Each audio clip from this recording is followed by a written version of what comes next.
Salam dəyərli izləyicilər. Mən Pro İngilis Dili kanalının beynəlxalq IELTS sertifikatlı ingilis dili müəllimiyəm. Bugün sizlərlə belə bir sualın izahına baxacağıq. Choose the correct variant, düzgün variantı seçin. Birinciyə baxsaq, 5 slices of cheese, 5 dilim pendir. Cheese sayıla bilməyən tək isimdir, düzgün formada işlənmişdir. Lakin oflu birləşmənin birinci tərəfinə baxsaq, 5 slice, slice sayıla bilən isimdir. Qarşısında say gəldiyinə görə S şəkilçisi qəbul edərək cəmlənməli idi. Ona görə də birinci varianta çıxdıq. İkinciyə baxsaq, 6 kilos of rice, 6 kiloqram düyü. Rice sayıla bilməyən isimdir, düzgün formada işlənmişdir. Oflu birləşmənin birinci tərəfinə baxsaq, kilo sayıla bilən isimdir. Qarşısında say gəldiyinə görə cəmlənmişdir, 2 düzgündür.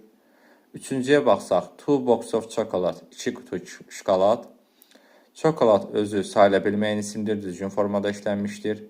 Lakin oflu birləşmənin birinci tərəfində box sayıla bilən isimdir. Qarşısında say gəldiyinə görə ES şəkilçisi qəbul edərək cəmlənməli idi.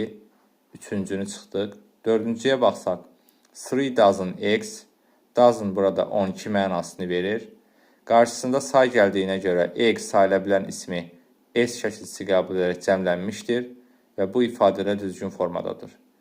2, 4 düzgün cavab C variantı. Dərslərimiz haqqında ətraflı məlumat almaq üçün 051 766 86 91 nömrəsi ilə əlaqə saxlaya bilərsiniz.